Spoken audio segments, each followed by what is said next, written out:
पहले तो मैं आप लोगों को एक बात बताना चाहूँगा कि मैं जो भी बोल रहा हूँ, वह किसी किताब की भाषा नहीं है, मेरे खुद की समझ, मेरी खुद की उपज है। मैं बचपन से ही बहुत क्यूरियस रहा हूँ चीज़ों को जानना, समझना, पढ़ना, उसे अपने भाषा में परिभाषित करना, उसे अपने जीवन में लागू करना और फिर उसे ही बताना। क्या आपने कभी सोचा है कि आप जब थिएटर में कोई मूवी देखने जाते हैं, तो उस मूवी के दौरान बीच में एक ब्रेक मिलता है, जिसे हम इंटरवल या फिर इंटरमिशन कहते हैं। क्या इसकी ज़रूरत है? या फिर यह है तो क्यों है? यह इसलिए है कि ताकि आप दूसरे की खुशियों में बाधा ना पहुँचाते हुए एंटरटेनमेंट का भरपूर एन्जॉय करें। उसी तरह हमारे जीवन में भी कुछ नियम बनाए हुए हैं, जो आपके बौद्धिक जीवन और आपके सामाजिक जीवन को बैलेंस बना सके और उस नियम का नाम है अध्यात्म। जब मैं अध्यात्म की बात करता हूँ, इसका मतलब यह नहीं कि मैं पूजा-पाठ की बात कर रहा हूँ। यह अलग है, पूजा-पाठ सबका अपना व्यक्तिगत है, सबका अपना तरीका है, पर अध्यात्म उससे भी ऊपर की चीज़ है।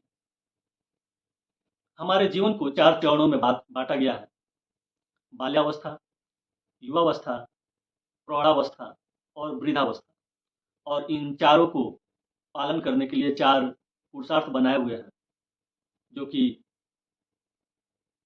काम, अर्थ, धर्म और मोक्ष है। लेकिन मेरे हिसाब से यह क्रोनोलॉजी सही नहीं है।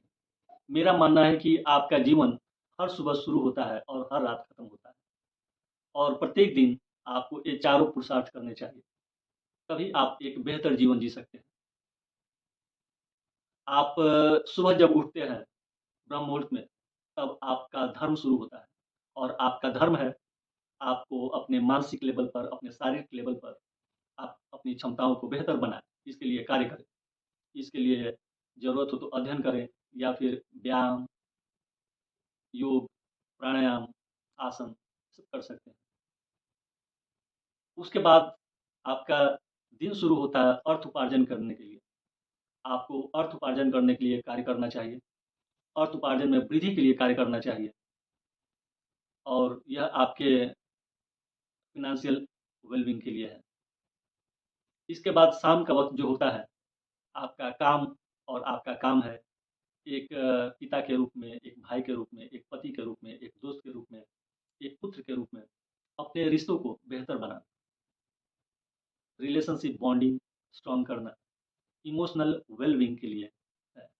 और जो चौथा चरण होता है, वह मोक्ष, अंतिम चरण मोक्ष और मेरा मानना है कि मोक्ष आपको ज्ञान से ही प्राप्त हो सकती है और ज्ञान ज्ञान स्वयं को जानना, स्वयं की खुशियों के बारे में जानना, स्वयं के लाइक डिसलाइक के बारे में जानना, स्वयं के अचीवमेंट और फेलियर के बारे में जानना, स्वयं के उद्देश्य के बारे में जानना, यही ज्ञान है। इसे आखिर में धर्म से कैसे जोड़ा इसे हमें अध्यात्म से कैसे जोड़ा? अध्यात्म के कुछ नियम बनाए हुए हैं, उस नियम का पालन करने से इन जो चारों पुरुषार्थ हैं, इनको आप बेहतर कर सकते हैं। तो आपका जो धर्म शुरू होता है, वह दान से होता है। आप अपना वह समय समझिए पूर्ण रूप से दान कर दिए हैं, दूसरों के लिए वो समय है ही नहीं, वो आपका स्वयं का समय है।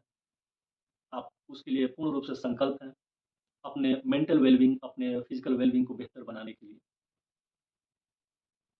उसके बाद जो अर्थ आता है, वो अर्थ उपवास से शुरू होता है।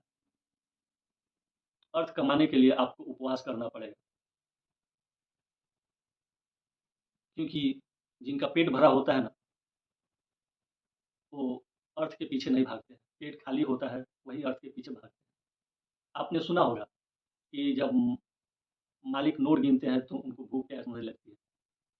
सही है, लक्ष्मी को प्राप्त करने के लिए आपको भूख प्यास का त्याग करना ही पड़ेगा।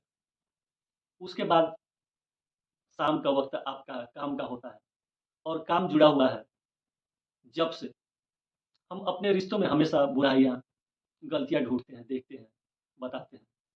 आप कभी अच्छाइयों को ढूँढें, उन उसका जप कीजिए, उसकी प्रशंसा कीजिए। आपका जीवन, आपका रिलेशनशिप बेहतर हो जाएगा और जो चौथा और अंतिम चरण है मोक्ष का, वह जुड़ा हुआ है एकांत से। अपने आप को एकांत रखिए, अपने दिन भर के कार्यकलाप और विचार कीजिए, क्या सही था, क्या गलत था, क्या बेहतर किया जा सकता था, इसे नहीं किया जा सकता था, और अगले दिन बेहतर काम करने के लिए संकल्प लेकर सो जाइए। यही पुरुषार्थ और यही है अध्यात्म। आप कहाँ तक क्या समझे, कमेंट ज़रूर कीजिएगा, and thank you for watching this video. Have a nice day. Good